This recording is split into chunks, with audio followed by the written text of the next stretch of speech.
And that's how the East was won. Well, almost anyway. The Braves broke out the brooms in the long ball from a key part of the order in a 3-game sweep of the Mets. The magic number is down to 1, putting a 5th straight division title well within the Braves' grasp.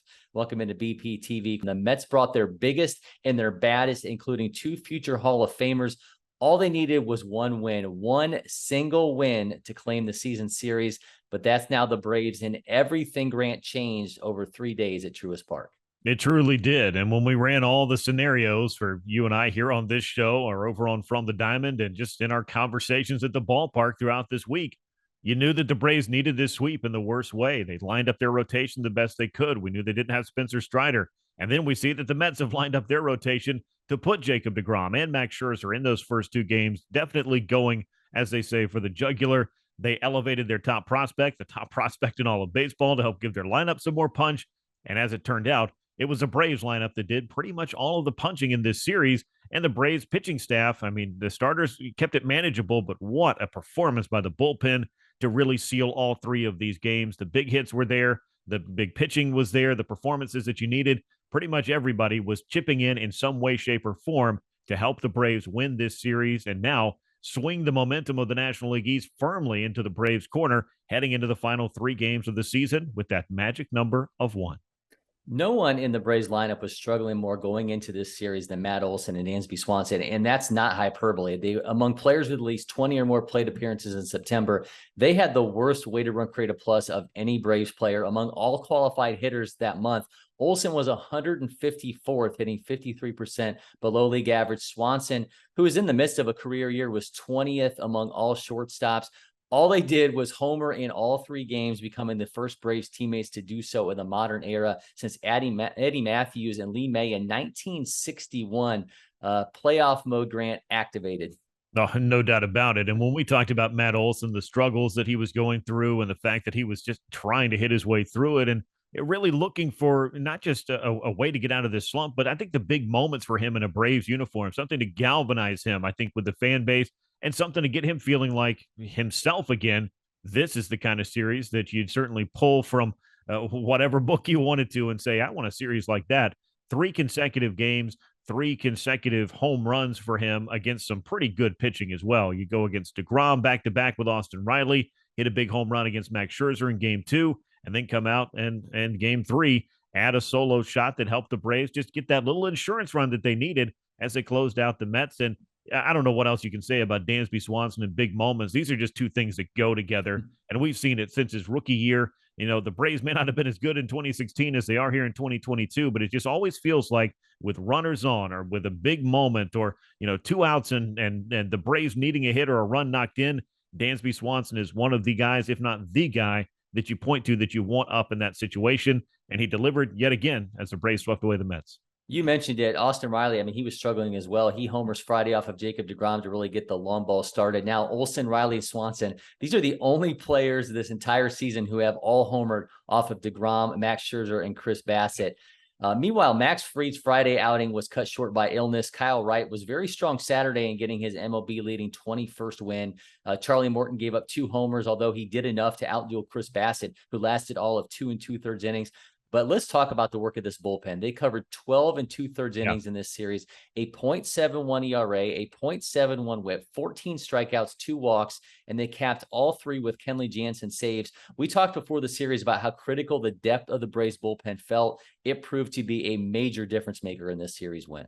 It really did. And it was the guys that came in the middle of the game. And it was, of course, the big horses that are going to be going 7, 8, and 9 when you looked at Raisel Iglesias and A.J. Minter in some order. And, of course, Kenley Jansen slamming the door. But Colin McHugh coming in on short notice for Max Fried in that first game was absolutely huge. You saw Dylan Lee, Jesse Chavez, and just anybody that was called upon out of that Braves bullpen to come in and get the job done, they got the job done. And that's a big number of innings when you look at the percentages.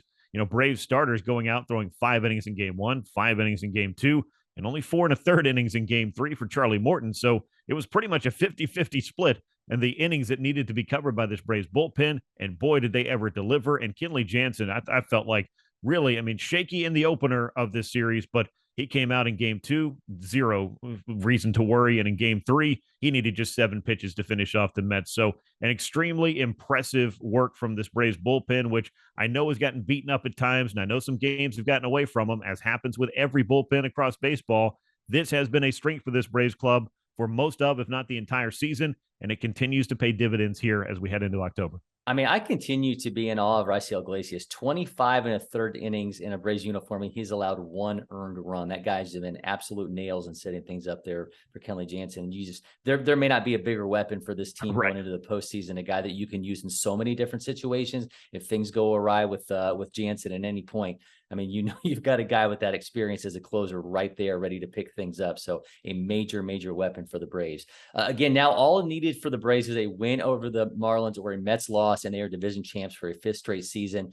When it comes down to that number 2 spot in the NL bracket, a trip to the division series, they'll obviously be able to bypass the wild card round and rest until October 11th. That couldn't be more important in terms of getting the rotation set and allowing Spencer Strider more time to recover from that oblique injury. Yeah, and that's a big deal. We knew that Spencer Strider was not going to pitch again in the regular season. We just didn't know like how troublesome is this oblique going to be and how long is it going to keep him basically inactive and off a mound, so that you don't even know for sure when he is going to be able to pitch. And, you know, the time to test for Spencer Strider is going to come sooner than later, so that they can at least take an inventory of, you know, how exactly he feels and what they can expect from him, and in what round of the playoffs, hopefully, he'll be able to step back into that Braves rotation. But you also kind of run that risk of it's going to be quite a while since his last regular season start and the first one he makes in the postseason. But Brian Snitker did discuss ahead of the finale on Sunday, don't expect Spencer Strider in that wild card series. He's just not ready to do that yet. And now the Braves have very much, you know, their own fate, their destiny is in their hands. They can control that now. And maybe Spencer Strider won't be needed for a wild card series because the Braves aren't going to be in a wild card series. They need just one more win to make that happen. But, you know, I can't emphasize enough how important he is to their playoff rotation. Everybody knows what he's offered this year. The Braves have Max Fried as their number 1 starter. I think that Kyle Wright has shown down the stretch that he can be depended on. Charlie Morton is still, I think the jury's out. He's a big game pitcher, but he has had some real problems with the long ball, and it happened again on Sunday. So having Spencer Strider in that mix, leaning on all 4 of those guys at times throughout this postseason, feels like what the Braves need in order to get where they want to get and do the thing they want to do, which we all know ends with a parade through the Battery.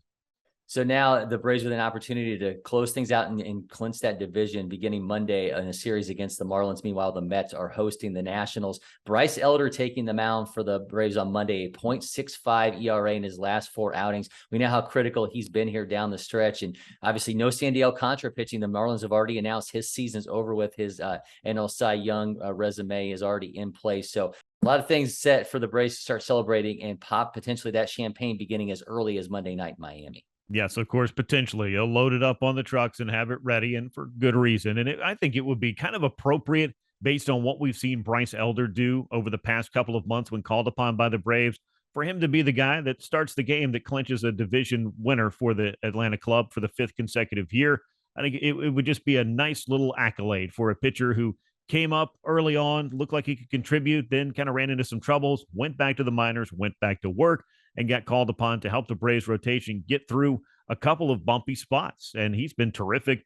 Complete game shutout his last time out. I don't know if he's got another one of those up his sleeve, but he did strike out a career high 10 against the Marlins last month. So hopefully Bryce Elder does what he's been doing, and the Braves are able to take care of that win on their own. You know, they want to win it. They don't want to just back into it with a Mets loss. The Braves want to pick up one more win down in Miami and celebrate this division title exactly the way that they want to. And then, of course, have those celebrations, hopefully several rounds through the playoffs and ending up where they want to and where they did last year.